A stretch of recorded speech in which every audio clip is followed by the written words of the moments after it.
è imbarazzante, è incomprensibile. Nel contratto è scritto in maniera chiara, inequivocabile, che è priorità del governo attuare l'applicazione del 117 e 116 della Costituzione e sinceramente questo trattamento i veneti non se lo meritano. Questo è il commento del Presidente del Consiglio regionale all'indomani dell'ulteriore slittamento del tavolo sull'autonomia e lo fa proprio nel giorno in cui vengono presentati i dati del settimo rapporto dell'Osservatorio economico delle 3 CNA regionali, Veneto, Lombardia e Emilia-Romagna. Quando abbiamo programmato questa data con CNA assolutamente non pensavamo di cadere in questa congiunzione astrale.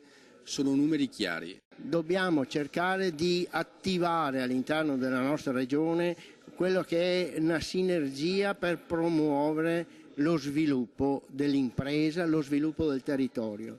Io non credo che portiamo via qualcosa agli altri, anzi, creando opportunità nel nostro territorio, creiamo opportunità anche per il resto d'Italia. Io credo che se pensiamo che una regione, un'impresa sia capace di sviluppare economia, sviluppa economia per tutti. L'applicazione del regionalismo differenziato infatti comporterebbe un incremento dei bilanci di 9,9 miliardi di euro tra spesa diretta e fondi agli enti locali per le 3 regioni interessate. Sono circa 3,8 miliardi di euro che passerebbero appunto dallo Stato centrale alla gestione della Regione Veneto.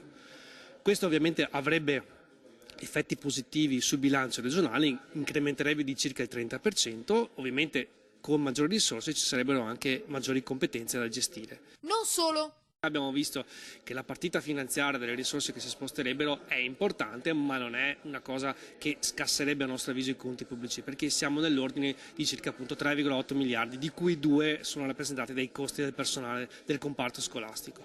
Quindi a costo storico questo si tradurrebbe semplicemente in uno spostamento di quello che viene gestito oggi dallo Stato, qui in Veneto, a una gestione diretta da parte delle regioni, senza alcun impatto negativo sui conti pubblici.